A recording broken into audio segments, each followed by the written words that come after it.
Bonjour à tous, on se retrouve aujourd'hui pour un nouvel épisode de ce calendrier de l'Avent et aujourd'hui épisode très spécial parce que je vais parler du joueur que j'ai très certainement le plus aimé depuis que je suis le football et ce joueur c'est David Trezeguet.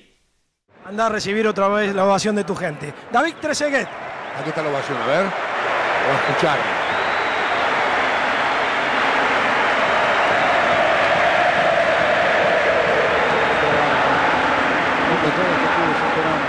Un notable jugador. Alors, pourquoi David Trezeguet et que dire à son sujet? Tout simplement car David Trezeguet est certainement le joueur qui a réussi à me transmettre le plus d'émotions pendant toutes ces années. Pour moi, il était bien plus qu'un simple joueur de football. Il était un héros, un personnage de roman. Son parcours, de Monaco à Pune en Inde, en passant par Turin, Alicante, Abu Dhabi, Buenos Aires et Rosario, résume à lui seul les hauts et les bas d'une carrière toute sauf banale. Franco-argentin ayant brillé en Italie, mais son épopée footballistique, où il a côtoyé gloire et drame, succès et fracas, ressemble plus à un mythe de la Grèce antique. Puis il y a aussi le sentiment que le football français ne l'a jamais jugé à sa juste valeur, toujours dans l'ombre de Thierry Henry. Mais au fond, Trezeguet n'en avait rien à faire. Il le disait lui-même lors de son entretien à SoFoot, mieux vaut être Trezeguet que 11 et triste. Henry a été quelqu'un de très médiatisé en France. Je crois qu'il était plus dans une recherche de notoriété que moi. Une philosophie de vie semblable à celle qui était sienne sur le terrain, la recherche de la justesse à son paroxysme. Toucher peu de ballons, parler peu, mais les toucher bien et parler bien. Si on met de côté ses aventures exotiques, Trezeguet n'a au final connu que 3 pays.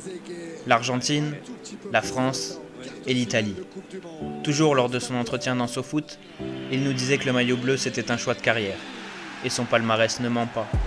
Champion du monde, champion d'Europe, mais je ne peux pas m'empêcher de penser que ce choix n'était pas le bon, qu'il méritait mieux que ce que la France lui a offert. Car Trezeguet n'est pas français, il n'a rien de français. Son style de jeu est italien et son amour du football est argentin.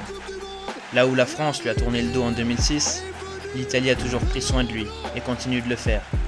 La Juve, dans sa plus grande tradition de respect des idoles, lui a offert un poste pour promouvoir la vieille dame partout dans le monde.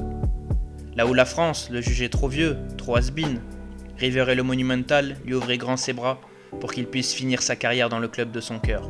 Le club pour lequel il empint ses gamins quand il frappait toute la journée sur les murs de son quartier Florida de Buenos Aires. Alors, il n'est pas évident de trouver les mots pour définir qui est David Trezeguet.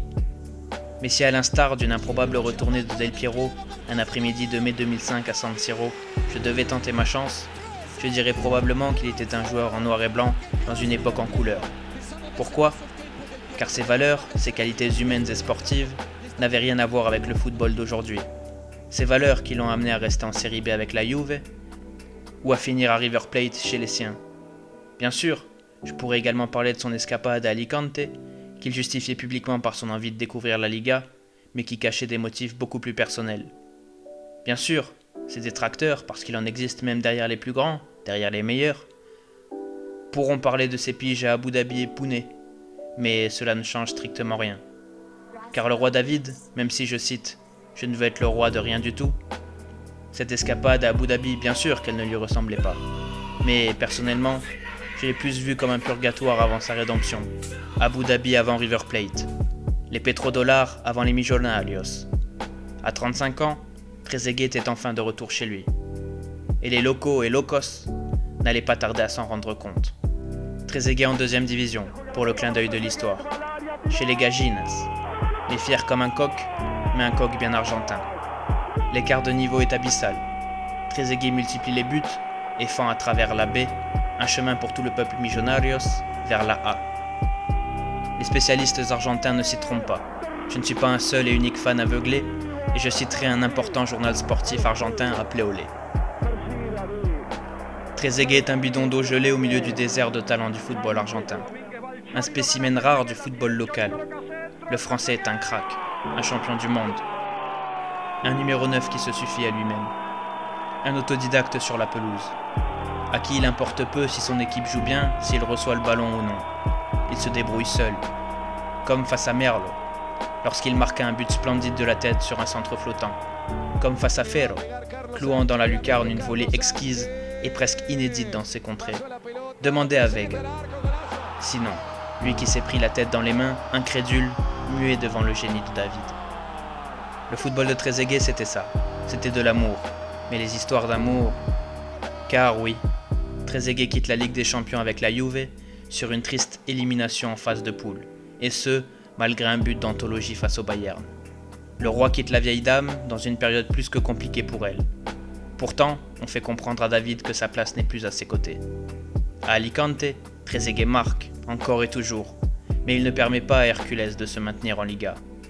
En équipe de France, il n'a jamais eu le droit à la sortie qu'il méritait, et les manques de respect à son égard ont été nombreux.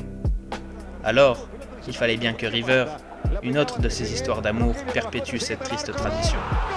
Après avoir offert à River l'accession en première division, les matchs se compliquent pour David Trezeguet.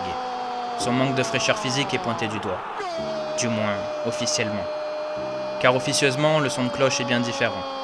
Fernando Cavenaghi, idole des supporters, certainement encore vexé de son influence sur la remontée de River en première division, où Trezeguet a marqué tous les buts décisifs dans le sprint final, ne veut pas partager le gâteau avec lui, et agit ainsi en coulisses pour l'écarter. Il arrivera à ses fins, après un prêt à Newell's, grâce à l'appui de Ramon Diaz, le coach, et de son fils Emiliano. À l'été 2014, il est signifié au roi David que son aventure à River est terminée. Là encore, sa sortie se fait par une porte dérobée, dans l'ombre. Mais Trezeguet ne dira rien, pas un mot, car il nous l'a dit, il ne parle que très peu. La carrière de Trezeguet, ce n'est pas à travers cette vidéo que je vais la raconter. Ceux qui suivent le football depuis suffisamment longtemps en connaissent les chapitres majeurs. Je ne vais pas revenir sur ces 2 pénaltys ratés, tout comme il n'est pas utile de rappeler qu'il est le meilleur buteur étranger de la Juve, que toute sa carrière est chiffrée par un ratio de 1 but tous les 2 matchs, qu'il est le buteur le plus prolifique des Bleus, et que sa reprise de volée du gauche, un soir d'été à Rotterdam, est certainement la plus belle de l'histoire des Bleus. Il y a du monde, il y a Trezeguet. Ah oui, l'équipe de France est championne d'Europe. L'équipe de France est championne d'Europe grâce à Pires et Trezeguet. L'important est ailleurs. Alors, qu'est-ce que nous devons retenir de Trezeguet? Comment le définir? C'est lors d'une nuit hivernale de 2011 que la vérité vraie est venue éblouir un obscur streaming de Roja Directa. Je m'en souviens comme si c'était hier. C'était lors de son premier match officiel sous les couleurs de River. Il rentre en cours de jeu au Monumental contre l'Independencia Rivadavia. River mène 2-0 et Matias Almeida décide de le laisser goûter pour la première fois au olé olé olé de la banda roja. La suite, un centre d'Abécassis, une tête décroisée, des filets qui tremblent et ce sourire indescriptible sur son visage. La réaction des commentateurs n'a pas de prix. C'était le premier match de Trezeguet à River, en Argentine. Et le constat du commentateur est le plus juste que j'ai jamais entendu concernant Trezeguet. Qué bárbaro. Este tipo, yo te lo dije el otro día, fue campeón del mundo, jugó con Zidane, jugó con lo que vos quieras, con Del Piero. Pero la felicidad que tiene en este momento Trezeguet, creo que te cambia todo aquello por esto, por este gol. Tout est dit en ces quelques mots. À 35 ans, en 2e division argentine, Trezeguet inscrit un but anecdotique pour l'issue du match, ou du championnat, ou même de sa carrière. Mais non, pour lui, ça n'avait rien d'anecdotique. Il ne courait jamais aussi vite que pour célébrer ses buts, et sa joie, communicative, était d'une pureté unique. À River, pour signifier son bonheur, il avait un grito spécial. Il aimait se taper le cœur en symbole de son amour pour les supporters, de son amour pour le foot et de son amour pour le but.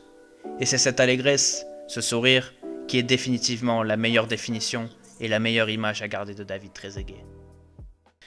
Donc voilà, c'était tout pour ce nouvel épisode du calendrier de l'Avent. Comme vous l'avez vu, le format de cette vidéo était nettement différent des précédentes parce qu'il y a eu beaucoup de voix off, beaucoup d'images, mais c'est une vidéo que je tenais à faire depuis longtemps et ce calendrier de l'Avent m'a justement donné la possibilité de le faire. J'espère en tout cas que cette vidéo vous aura plu. Si c'est le cas, n'hésitez pas à mettre un pouce bleu sur la vidéo, à me dire vraiment en commentaire ce que vous avez pensé de ce genre de format parce que si jamais ça vous a plu, c'est peut-être quelque chose que je réessayerai de faire dans le futur. En tout cas, je vous remercie de suivre ce calendrier de l'Avent. Je vous remercie pour tous les retours que vous me faites et on se retrouve très bientôt pour une nouvelle vidéo.